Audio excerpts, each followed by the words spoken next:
Hi అండి, ఇప్పుడు టమాటా చట్నీ చేసుకుందాం. దానికి ఆనియన్స్ అలాగే పచ్చిమిర్చి గ్రీన్ చిల్లీ వేయించుకోవాలి.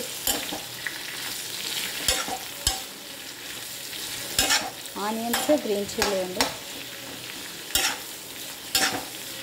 ఆయిల్ వేసి వేయించుకోవాలి.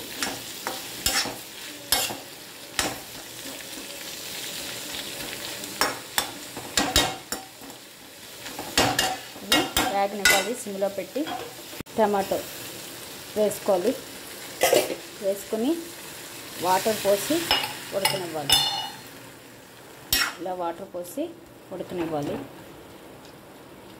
కొంచెం సాల్ట్ వేసి ఉడికించడమే అండి. ఇది టమాటా ఆనియన్ చట్నీ. దీనికి tomato onion first green chilli onion oil పెట్టి వేయించాలి. గ్రీన్ చిల్లీ ఆనియన్ వేగాక అందులో టమాటా అలాగే సాల్ట్ వేసి కొంచెం గార్లిక్ కూడా వేసి బాయిల్ చేయాలి వాటర్ పోసి. ఫస్ట్ అయితే గ్రీన్ చిల్లీ ఆనియన్స్ ఒకసారి ఆయిల్లో వేయించాలి.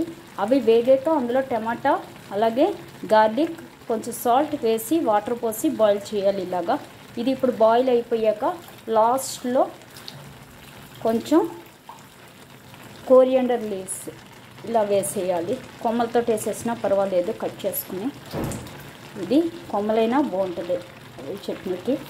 ఆకులు మనం ఎలాగో కూరల్లోకి వాటిలోకి వాడుకుంటాం కాబట్టి ఈ కొమ్మలు వేసేసుకోవచ్చు. వేసి ఇది బాయిల్ చేసి ఇది చల్లారాక దీన్ని మనం మిక్సీ వేసుకోవాలి. మిక్సీ వేసుకుంటే చాలా బాగుంటుందండి అన్నిటిలోకి. ఇందులో పోపు కూడా వేసుకోవాలి లాస్ట్లో. అంతేనండి. ఇప్పుడు టమాటా ఆనియన్ చట్నీ మిక్సీ వేసుకుందామండి. ఇది టమాటా ఆనియన్ గార్లిక్ అలాగే చిల్లీ కోరియాండర్ వేసి మనం ఫ్రై చేసి బాయిల్ చేసాం కదా, ఆ చట్నీ చేసుకుందాం. ఇప్పుడు చూసారు కదండి, ఇదే టమాటా ఆనియన్ కోరియాండర్ చట్నీ. ఇది చాలా బాగుంటుంది. దీన్నే మద్రాస్ చట్నీ అని కూడా అంటారు. చాలా బాగుంటుంది. ఇది ఇడ్లీలోకి, దోశలోకి, రొట్టెలోకి అన్నిటిలోకి బాగుంటుంది.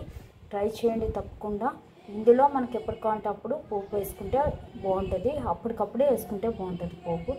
అంటే మనం పోపు రెడీ చేసేసి ఒక బాక్స్లో పెట్టి ఫ్రిడ్జ్లో పెట్టేసుకోవచ్చు.